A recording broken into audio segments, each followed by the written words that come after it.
کو پڑھتے ہوئے 10 سال گزر گئے ہیں، پڑھتے ہوئے اسکول آتے ہوئے روزانہ ایک معمول ہے، اور آپ کے والدین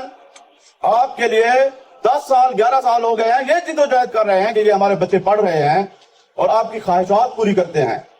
اور آپ کو اسکول بھیجتے ہیں، آپ کے لیے نئے کپڑے سلواتے ہیں، آپ کے لیے بستے کا انتظام کرتے ہیں، کتابوں کا انتظام کرتے ہیں، اسکول میں آتے ہیں 100 روپیہ 150 روپیہ 200 روپیہ آپ کو جیب کا دے کے روانہ کرتے ہیں، اور یہ ایسا کرتے ہوئے 10 سال گزر گئے ہیں ان کے۔ آپ ذرا سوچیں، خلوص نیت سے دل پر ہاتھ رکھ کر سوچیں کہ ان 10 سالوں میں آپ نے اپنے والدین کے لیے کیا کیا ہے، ان کی بھلائی کے لیے کتنا سوچا ہے، کرنے کی بات سوچا ہے کبھی کہ ہمیں والدین سکول بھیج رہے ہیں، 10 سال ہو گئے ہیں پڑھنے کے لیے، آپ کے معاملات خراب ہوتے ہیں کہیں پر تو آگے وہ آ جاتے ہیں،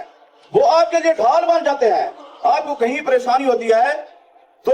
خود وہ پریشانی اپنے اوپر لے لیتے ہیں، لیکن کوشش کرتے ہیں کہ آپ کو آسانی میسر آئے۔ ان کی زندگی کا مقصد صرف اور صرف آپ کو آسانی پہنچانا، آسودگی پہنچانا، آپ کی بھلائی، آپ کے لیے جدوجہد کرنا، صرف آپ ہی ہیں ان کے مقصد۔ اور آپ کیا کر رہے ہیں اپنے والدین کے لیے؟ اور خود سے سوال کریں کہ ہم اپنے پیرنٹس کے لیے کیا کر رہے ہیں؟ کیا کہیں کسی موڑ پر آپ کی وجہ سے آپ کے والدین کا سر جھک تو نہیں جاتا؟ آپ کے بیٹے نے فلاں غلط کام کیا ہے، آپ کا بیٹا ہر وقت مسائل کھڑے کرتا ہے محلے میں، گلی میں، اسکول میں، ٹیچر آپ کے پیرنٹس کو فون کرتا ہے، سر آپ کا بیٹا نہیں پڑھ رہا، سر آپ کے بچے کا فلاں مسئلہ ہے، آپ کے پیرنٹس دوڑ کر آتے ہیں، سر میں سمجھاؤں گا اس کو، وہ کس سطح پر جا کر آپ کا دفاع کرتے ہیں کہ ان کا سر جھک جاتا ہے،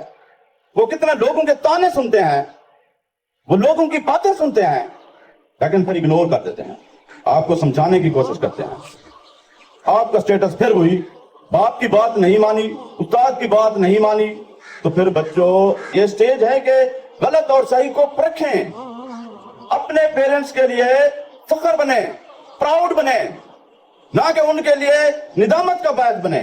شرمندگی کا باعث بنے، ان کا سہارا بنے، ان کی طاقت بنے، نہ کہ ان کی کمزوری بنے۔